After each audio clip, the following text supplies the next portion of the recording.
vlog kali ini saya tidak lagi membuat vlog untuk pembukaan. Sebelum pergi ke suatu tempat wisata, dan jika saya tidak membuat vlog tersebut atau vlog sebelum pergi, artinya saya tidak pergi untuk membuat video. Alasannya cukup simpel, pewabahan COVID-19 itu di atasnya. Karena makin menyebar luasnya COVID-19 ini, saya tidak bisa pergi kemana-mana, hanya bisa stay at home, hanya bisa di rumah dan membuat video yang berbentuk full vlog berjudul review part 1. Apa yang akan saya review? Yang saya review adalah tempat wisata yang terakhir kali saya kunjungi dan tempat wisata yang saya buatkan video. Video tersebut menjadi video terakhir di channel YouTube saya. Tempat wisata tersebut adalah Kawah Putih. Sebelum saya mereview Kawah Putih ini, saya akan terlebih dahulu memberikan fakta-fakta tentang Kawah Putih ini. Dan fakta-fakta tersebut pun juga belum tentu benar. Dan jika saya berikan suatu fakta yang kurang benar atau suatu fakta yang salah, silakan kalian berikan jawaban, kalian berikan pendapat kalian di kolom komentar, beritahu saya yang benar. Fakta pertama, Kawah Putih ini dulunya bukan merupakan suatu kawah atau suatu danau, melainkan Kawah Putih ini dulunya merupakan suatu gunung yang bernama Gunung Patuha. Kawah Putih ini terbentuk akibat letusan dari Gunung Patuha pada abad ke-10. Gunung Patuha tersendiri itu terletak di Kecamatan Sabali, Kota Ciwidey, Kabupaten Bandung, Jawa Barat. Gunung Patuha ini memiliki ketinggian sekitar 2.434 meter di atas permukaan laut. Sedangkan Kawah Putihnya tersendiri memiliki ketinggian atau berada di ketinggian 2.194 meter di atas permukaan laut. Akibat dari letusan Gunung Patuha ini, terbentuklah suatu kawah yang eksotis yang begitu indah dengan warna dinding kawah dan warna air kawah berwarna putih. Fakta kedua, Kawah Putih ini tidak ditemukan oleh orang yang tinggal di sekitar Kawah Putih atau orang pribumi, melainkan orang asing. Kawah Putih pertama kali didokumentasikan dan ditemukan pada tahun 1837 oleh seorang ahli botani asal Jerman yang sering meneliti di Indonesia. Beliau adalah Franz Wilhelm Junge. Dan Kawah Putih ini baru dibuka untuk umum itu pada tahun 1987. Dan biasanya Kawah Putih ini dapat dibilang ramai ketika sedang weekend atau ketika libur panjang. Fakta ketiga, luas sebenarnya dari Kawah Putih, luas sebenarnya itu meliputi hutan-hutan di sekitaran Kawah Putih. Itu luasnya sekitar 2.690,5 hektar. Wow, luas banget. Total luas danaunya sendiri itu adalah 25 hektar. Luas yang dijadikan sebagai tempat wisata itu sekitar 5 hektar. Dan luas lokasi kawahnya tersendiri itu sekitar 3 hektar. Fakta keempat, di dalam lokasi wisata Kawah Putih terdapat suatu gua Belanda. Gua Belanda ini dulunya merupakan suatu pabrik belerang yang dimana di saat pemerintahan kolonial Belanda bernama Zwaluwe-Oudtkinning Kawah Putih. Untuk namanya, ini dia namanya. Ini dia namanya. Kemudian setelah masa pemerintahan Belanda berakhir dan Jepang datang ke Indonesia, Belanda pergi. Pabrik belerang yang terletak di Kawah Putih ini berganti nama menjadi Kenzaka Gokoya Ciwidey. Nah, itu dialah fakta-fakta mengenai Kawah Putih. Selanjutnya saya akan mereview Kawah Putih. Kalau kalian menggunakan aplikasi Map, ketika kalian sampai itu kalian tidak langsung menuju tempat parkiran, masuk Kawah Putih, tidak. Kalian akan sampai terlebih dahulu di tempat parkiran umum. Yang dimana tempat parkiran umum ini ada tempat parkiran seperti bus, elf atau tempat parkir rombongan. Jika kalian menggunakan sebuah mobil pribadi, kalian bisa langsung membeli tiketnya dengan mengantri ke arah loket tiket.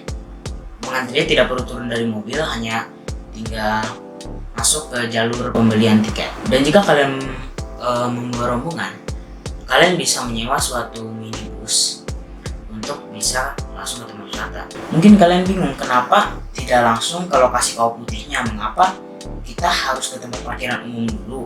Jadi sebenarnya ketika kalian sampai itu kalian tidak langsung sampai di tempat wisatanya, tapi kalian akan menempuh jarak tambahan sekitar 5 km lagi untuk sampai ke tempat mana Kawah Putih berada. Dan jika kalian sudah menonton video cuplikan saya ketika pergi ke sana, kalian akan melihat jalan dengan aspal yang tidak terlalu bagus beserta banyak kabut, dan itulah jarak 5 km tersebut.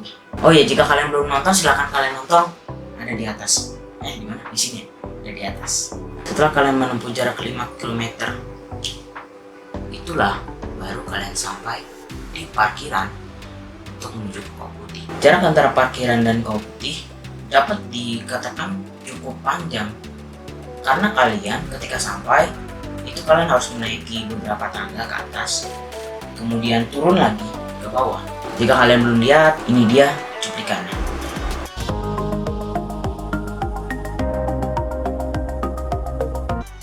Nah, itu dialah cuplikannya. Memang kalau turun sih enak ya, tinggal turun sampai di Kawah Putih, tapi ketika naik capeknya luar biasa. Setelah kalian selesai menuruni semua tangga, kalian akan bertemu dengan banyak fotografer yang meminta tawaran untuk memfoto kalian yang bisa dijadikan sebagai kenang-kenangan. Dan setelah melalui hal tersebut, kalian baru akan melihat Kawah Putih yang begitu eksotis dan indah. Tapi ada tapinya nih. Hal itu akan terwujud bila kalian beruntung. Mengapa harus beruntung? Karena saya tidak. Ketika saya datang ke Kawah Putih, kondisinya sedang berkabut, yang menyebabkan saya ketika ingin mengambil video atau foto, saya berpikir 2 kali, ini perlu direkam atau tidak, ini perlu difoto atau tidak. Tapi ya sudah, saya tetap rekam video tersebut, saya tetap mengambil gambarnya, yang dimana gambar tersebut saya jadikan sebagai thumbnail video pada vacation Kawah Putih. Oh iya, saya lupa bahwa saya sangat merekomendasikan kepada kalian ketika ingin pergi ke Kawah Putih untuk memakai jaket, karena temperatur di Kawah Putih ini mencapai 8 derajat Celcius, cukup dingin. Kemudian memakai sarung tangan agar tangan kalian tidak dingin, memakai celana panjang pastinya, memakai sepatu dan kaos kaki. Kemudian bila perlu kalian juga bisa memakai topi ataupun payung untuk berjaga-jaga ketika turun hujan ataupun ketika gerimis. Ketika cuaca sedang cerah, kalian bisa memakai topi saja.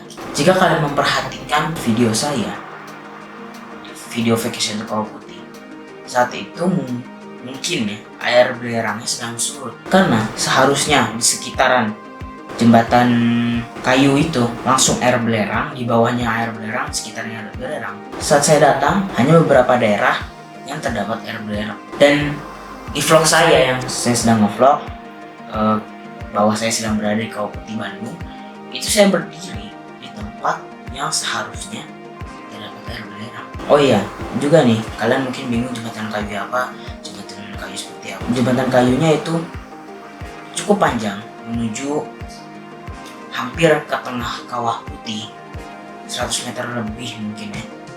Dan di ujung jembatan kayu tersebut terdapat suatu labuhan, seperti labuhan berbentuk lingkaran. Dan di situ kalian bisa berfoto, kalian bisa melakukan apa aja. Tapi ketika masuk, kalian akan dikenai biaya sebesar 5.000 per orang. Tapi dengan membayar 5.000 per orang itu, kalian sudah bisa menikmati pemandangan yang begitu indah. Oke, kesimpulan saya pada vlog saya kali ini, Kawah Putih merupakan tempat yang cocok, yang cukup saya rekomendasikan kepada kalian sebagai tempat wisata untuk dikunjungi bersama dengan keluarga, menghabiskan waktu bersama keluarga sekaligus menikmati pemandangan alam. Nah, itu dialah review saya pada vlog kali ini. Untuk harga, kemudian alamat lengkap dan lain-lain mengenai Kawah Putih akan saya cantumkan di deskripsi video ini. Oke, jangan lupa kalian like video ini sebanyak-banyaknya, kemudian komentar di bawah, juga share video ini. Mari kita tambah pengetahuan kita dari rumah. Thank you for watching. Don't forget to subscribe my channel and see you in the other video or the next video. Bye bye.